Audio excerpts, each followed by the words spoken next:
Indian orthopaedic association द्वारा 68वीं annual conference आयोकॉन 2023 का आयोजन लखनऊ में किया गया है। यह एक बहुत बड़ा आयोजन है। देश विदेश के लगभग 5000 से अधिक ऑर्थोपेडिक सर्जन और ऑर्थोपेडिक्स के डॉक्टर यहाँ उपस्थित हैं और अलग अलग चीज़ों पर चर्चाएं कर रहे हैं। इस तरह के आयोजन की सबसे बड़ी खासियत ये होती है कि जब देश विदेश के बड़े डॉक्टर्स एक जगह पे उपस्थित होते हैं तो नए शोधों पर चर्चा होती है और कुछ अच्छी चीज़ें निकल कर आती हैं। आइए आपको सीधे ले चलते हैं आयोकॉन 20। इंडियन ऑर्थोपेडिक एसोसिएशन द्वारा 68वीं वार्षिक कॉन्फ्रेंस आयोकॉन 2023 का आयोजन लखनऊ में किया गया है। बहुत बड़ी कॉन्फ्रेंस ये है। दुनिया भर से 5000 से अधिक पेशेवर चिकित्सक इसमें शामिल हो रहे हैं। हमारे साथ बात करने के लिए आयोकॉन 2023 के organising chairperson doctor Sanjeev Awasthi ji हैं, उनसे बात करते हैं। सर, आयोकॉन 2023 में आज के दिन में क्या विशेष आयोजन किए जा रहे हैं? सर, आज हमारा जो कई विशेषज्ञ हैं वो अलग अलग विषयों पर अपना दे रहे हैं। एक सेशन हमारा आर्थोप्लास्टी पे हुआ, मतलब जॉइंट रिप्लेसमेंट पे। तो उसमें नी जॉइंट के और हिप जॉइंट के, शोल्डर जॉइंट के, इन सारे जॉइंट्स के रिप्लेसमेंट के जो नई टेक्निक्स आई हैं, जो रिफाइनमेंट्स हुए हैं, नए नए इम्प्लांट आ रहे हैं, उन सब के ऊपर डिस्कशन हुआ।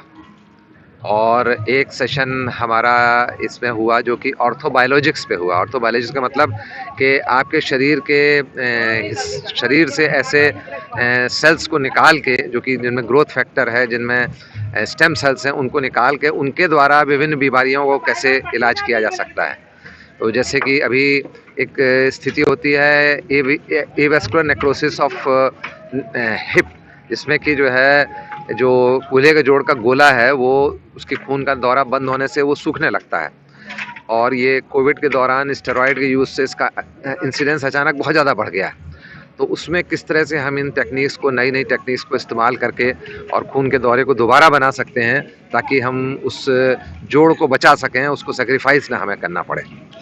एक हमारा बहुत अच्छा सेशन लीडरशिप पे हुआ, जिसमें कि जो पूरे दुनिया से विभिन्न देशों के ऑर्थोपेडिक एसोसिएशन के अध्यक्ष लोग आए हुए हैं। American orthopaedic association, British orthopaedic association, Australian orthopaedic association, इन सब के जो प्रेसिडेंट्स आए हुए हैं, उन्होंने हमारे यहाँ के जो यंग ऑर्थोपेडिक सर्जन्स हैं उनको लीडरशिप के ऊपर बहुत सारे टिप्स दिए कि कैसे उनको अपने आप को एक लीडर के तौर पर डेवलप करना है कि आगे चल के वो इन सब लोगों का स्थान ले सकें और हिंदुस्तान की ऑर्थोपेडिक्स को लीडरशिप दे सकें।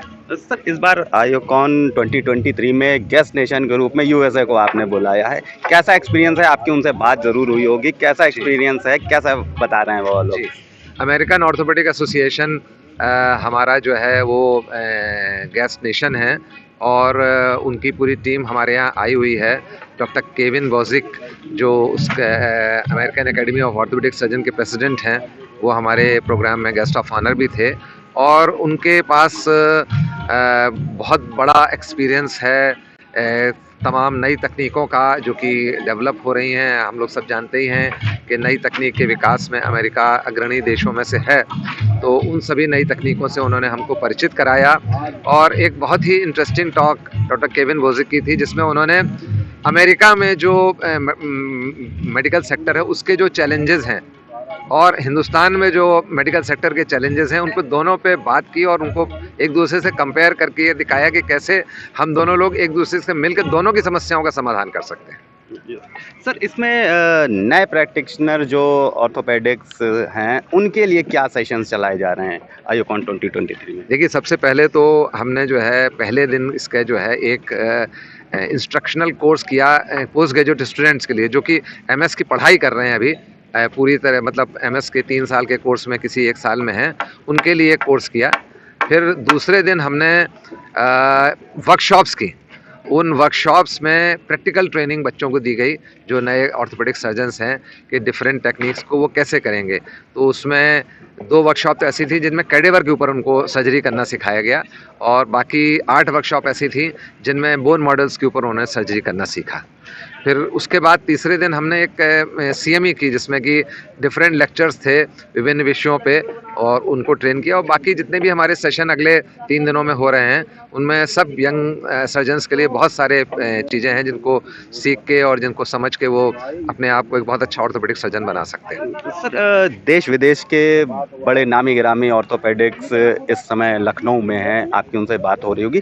क्या नई टेक्नोलॉजी निकल करके आ रही है जो इन दिनों जो सेशंस हो रहे हैं, इन दिनों जो चर्चाएं हो रही, क्या नई टेक्नोलॉजी आपको लगता है कि निकल करके बहुत तेजी से आगे आएगी? देखिए, इस समय जो सबसे ज़्यादा फोकस में चीज़ है वो AI है, आर्टिफिशियल इंटेलिजेंस। और आर्टिफिशियल इंटेलिजेंस का प्रयोग सभी क्षेत्रों में हो रहा है, और मेडिकल क्षेत्र में उसका एक सदुपयोग करने का बड़ा प्रयास और उसका दुरुपयोग भी है। लोग जो है आर्टिफिशियल इंटेलिजेंस के थ्रू चीज़ें जान के और अपने ऊपर एक्सपेरिमेंट करने की कोशिश करते हैं, लेकिन उसी टेक्नोलॉजी का जो सदुपयोग है कि कैसे हमारी स्किल्स को वो सपोर्ट करे और उसको बढ़ाने में मदद करे। हम इसके पक्ष में नहीं है कि आर्टिफिशियल इंटेलिजेंस जो है वो डॉक्टर की जगह ले ले, क्योंकि जो ह्यूमन टच है वो ख़त्म हो जाएगा। तो हमारा जोर इस बात पे है, इस कॉन्फ्रेंस में इसके ऊपर बहुत चर्चाएं हुई हैं कि किस तरह से आर्टिफिशियल इंटेलिजेंस को हम अपने मेडिकल फील्ड के, अपने मेडिकल स्पेशलिस्ट के स्किल्स को बढ़ाने में उपयोग कर सकते हैं। और दूसरा जो एक नया टेक्निक जो नवीन तकनीक है वो 3D printing and virtual reality की है।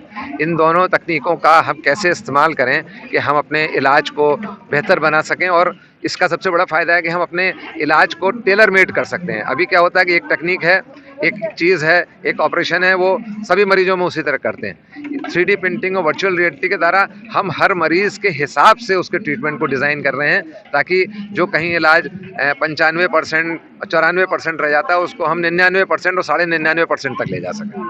Thank you sir, thank you. ये थे हमारे साथ डॉक्टर संजीव अवस्थी जी, जो ऑर्गेनाइजिंग चेयरपर्सन है आईओकॉन 2023 के। हमसे बात करते हुए इन्होंने आईओकॉन में चल रहे सेशंस के विषय में बताया।